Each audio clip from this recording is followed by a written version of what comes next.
Encerrada como una fiera, la viuda gigante aguantaba las miradas de miedo y las piedras que le lanzaban en su jaula, hasta que un apache solitario la vio llorar en silencio.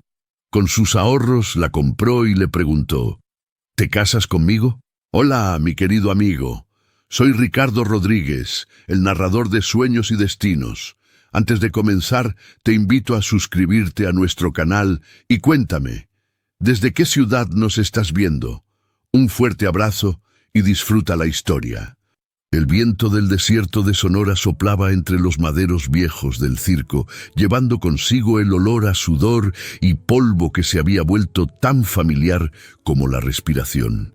María Xochitl despertó como cada mañana desde hacía 3 años, con los hombros doliéndole contra el techo bajo de su prisión. Sus 2,5 metros de altura la obligaban a dormir encogida, con las rodillas casi tocando el pecho y los brazos cruzados sobre el cuerpo como si fuera un cadáver. El colchón de paja crujía bajo su peso cada vez que intentaba moverse. Había aprendido a permanecer inmóvil durante horas, mirando las tablas podridas del techo mientras escuchaba los sonidos del circo despertar.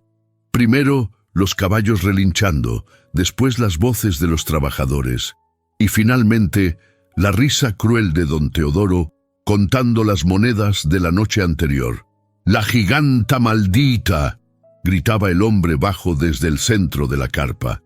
«Vengan a ver a la mujer que mató a su propio hombre con sus manos diabólicas». María cerró los ojos y apretó los puños. 3 años escuchando esas palabras, y aún le dolían como la primera vez.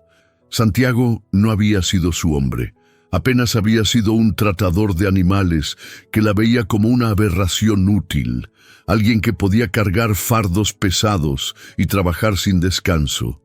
Pero cuando levantó la mano contra ella esa noche, cuando el alcohol lo volvió más violento de lo habitual, María solo se defendió. Un empujón, solo eso. Pero su fuerza era la de 3 hombres, y Santiago cayó mal. El recuerdo se desvanecía siempre en el mismo punto, el sonido seco, como una rama al quebrarse. 4 reales para ver el espectáculo más aterrador del mundo. Las voces de los curiosos se acercaban. María se sentó lentamente en el colchón, sintiendo cómo sus vértebras protestaban por la posición incómoda de toda la noche. Sus manos enormes temblaron mientras se pasaba los dedos por el cabello negro, intentando peinarse con un poco de dignidad antes de que comenzara el espectáculo. La primera piedra llegó a las 10 de la mañana. Golpeó contra los barrotes de hierro con un ruido metálico que resonó en el pecho de María. Después vinieron más, acompañadas de risas y comentarios. «Miren el tamaño de esa cosa. Es mujer de verdad. Dicen que puede partir a un hombre por la mitad». María mantuvo la cabeza baja, las manos cruzadas sobre el regazo. Durante 3 años había aprendido que cualquier reacción solo los emocionaba más. Si lloraba, se reían. Si se enojaba, gritaban. Si los miraba directamente, algunos retrocedían asustados, pero otros se volvían más crueles. El silencio era su única protección.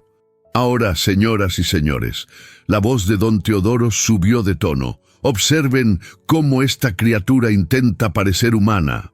El hombre bajo se acercó a la jaula con una vara larga. La usaba para empujar comida hacia María, para señalarla como si fuera un animal de zoológico.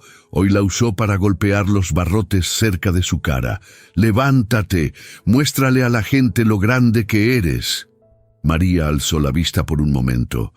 Sus ojos se encontraron con los de una niña pequeña que la miraba desde los brazos de su madre. La niña no tenía miedo, solo curiosidad. Por un instante, María sintió algo parecido a la esperanza. Pero la madre se dio cuenta de la mirada y apartó a la niña, susurrando algo sobre monstruos y maldiciones. El espectáculo duró 2 horas. Cuando la multitud se dispersó, María se quedó sola con el eco de sus voces burlándose. Don Teodoro se acercó, contando las monedas con dedos gordos adornados de anillos baratos.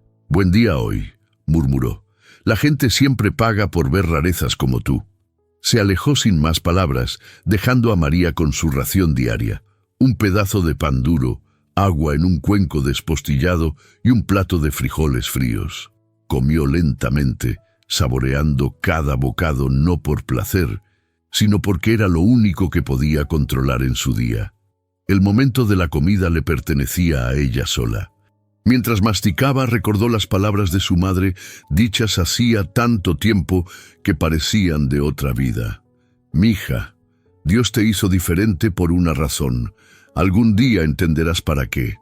Pero su madre había muerto sin explicárselo, y su familia la había echado de casa cuando tenía 14 años, asustados por su crecimiento desmesurado, y cada trabajo que había intentado terminaba igual, con miradas de miedo, susurros y finalmente despido. Solo Santiago la había aceptado y él también la había lastimado. «¿Para qué?», susurró María al aire vacío. «¿Para qué me hiciste así?».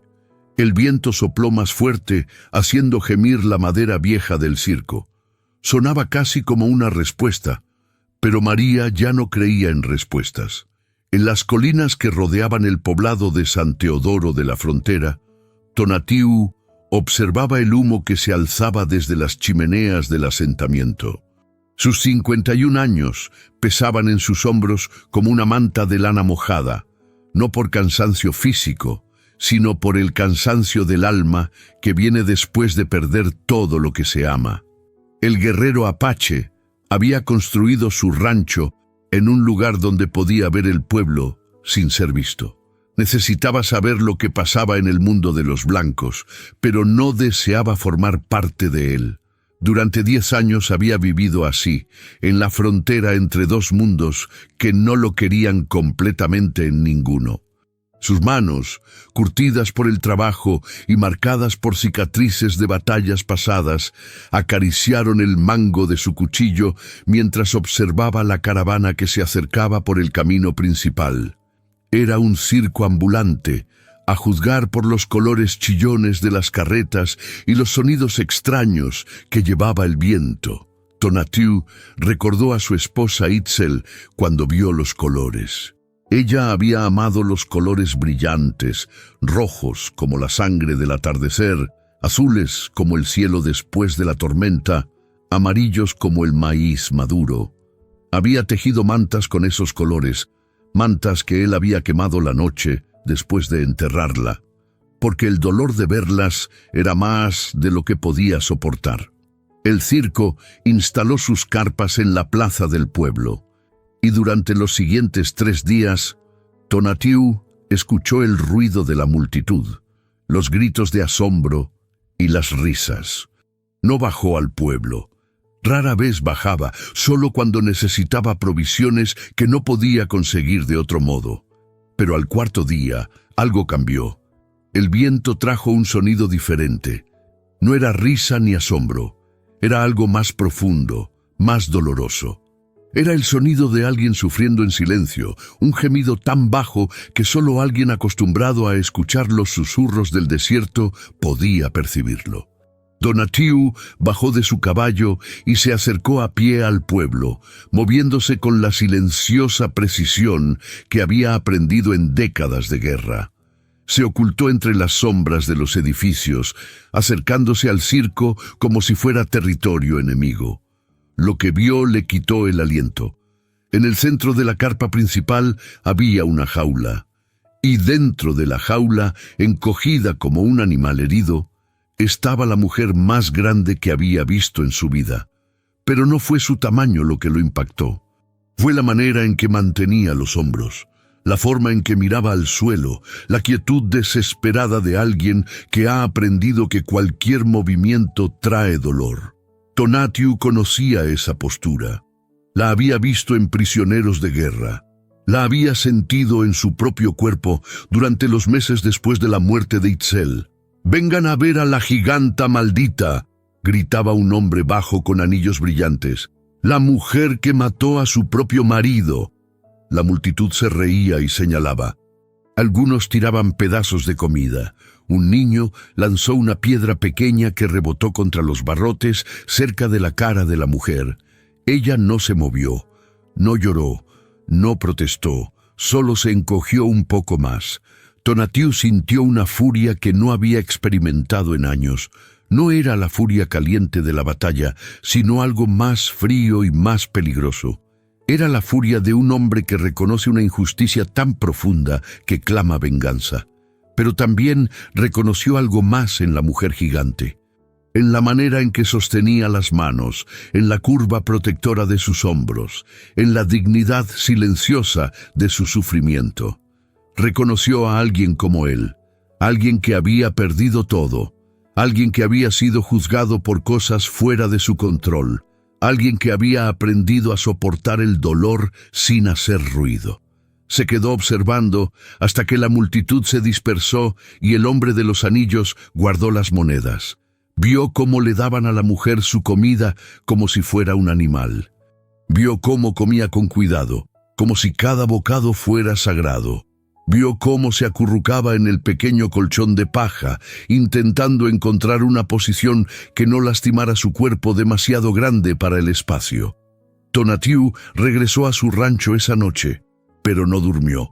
Cuando era joven, los ancianos de su tribu le habían enseñado que a veces los espíritus ponen a ciertas personas en nuestro camino por una razón, no para nuestro beneficio, sino para el de ellos. Le habían enseñado que el verdadero valor de un guerrero no se medía por cuántos enemigos podía matar, sino por cuántas almas perdidas podía ayudar a encontrar su camino. Durante 10 años había olvidado esas enseñanzas, perdido en su propio dolor. Pero esa noche, mirando las estrellas desde el patio de su rancho, Tonatiuh recordó quién había sido antes de convertirse en un hombre quebrado. Recordó que había sido un guerrero, sí, pero también un protector. Un hombre que no podía ver sufrir a los inocentes sin hacer algo al respecto. Al amanecer, bajó de las colinas llevando una bolsa de cuero llena de monedas de plata. Había ahorrado durante años, vendiendo pieles y trabajos ocasionales a comerciantes que pasaban por su territorio. Nunca había sabido para qué guardaba ese dinero. Ahora lo sabía. Don Teodoro estaba contando las ganancias de la noche anterior cuando vio al hombre acercarse. Era alto, de piel bronceada, con el cabello negro recogido en una trenza que le caía sobre el hombro derecho. Vestía con sencillez, camisa de algodón, pantalones de cuero, botas gastadas por el uso. Pero había algo en su manera de caminar que hizo que don Teodoro sintiera un escalofrío. El hombre se movía como un depredador. Cada paso era calculado, silencioso, lleno de propósito. Sus ojos, negros como la obsidiana, no miraban alrededor con curiosidad como los de los otros visitantes. Miraban directamente a don Teodoro, y en esa mirada había una intensidad que hacía que el dueño del circo se sintiera como si estuviera siendo evaluado por algo muy peligroso. «Buenos días», dijo el hombre cuando se detuvo frente a don Teodoro. Su español era perfecto, pero había algo en su acento que sugería que no era su primera lengua. «Buenos días, amigo», respondió don Teodoro, forzando una sonrisa. «¿Viene a ver el espectáculo? La giganta es verdaderamente impresionante.